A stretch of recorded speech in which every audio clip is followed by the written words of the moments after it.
हरे कृष्ण।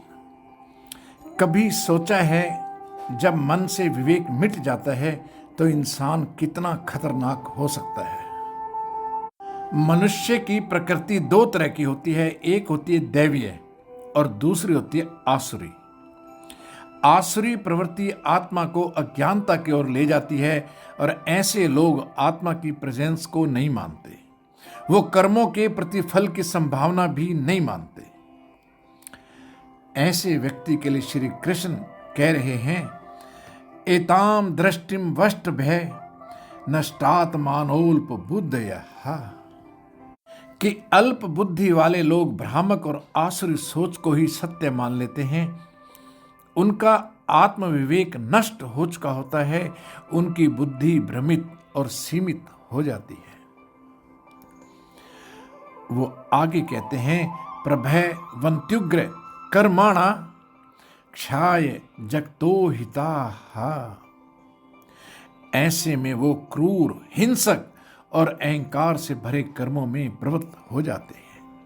वो ना केवल स्वयं का पतन करते हैं बल्कि समाज और संसार के लिए भी विनाश का कारण बनते हैं। उनकी शक्ति निर्माण नहीं, विनाश बन जाती है। जब व्यक्ति स्वार्थ, अहंकार और भोग को जीवन का लक्ष्य बना लेता है तो वो समाज के लिए धीरे धीरे विष बन जाता है। वो समाज की जड़ों में जहर घोलते हैं और जगत का अहित करने में लगे रहते हैं। वो ईश्वर को नकार देते हैं, सत्य को मजाक बना देते हैं। उनका अहंकार ही उनका भगवान बन जाता है। अपने स्वार्थ की पूर्ति के लिए वो क्रूर से क्रूर कृत्य भी करना पड़े तो वो करते हैं, और वो भी बिना किसी आत्म गलाने के। अगर ऐसे लोग सत्ता में आ जाएं, पावर में आ जाएं, शासन में आ जाएं, तो वो अपने सड़े हुए विचार, दूषित विचार दूसरों पर थोपते हैं। वो सदा आक्रामक रहते हैं, अपने लक्ष्य को पाने के लिए दूसरों को पीड़ा देते हैं, यातनाएं देते हैं, और अंत में समाज के लिए, संसार के लिए विनाशकारी साबित होते हैं। हमारा इतिहास ऐसे क्रूर से क्रूर शासकों के नाम से, उनके काम से भरा पड़ा है।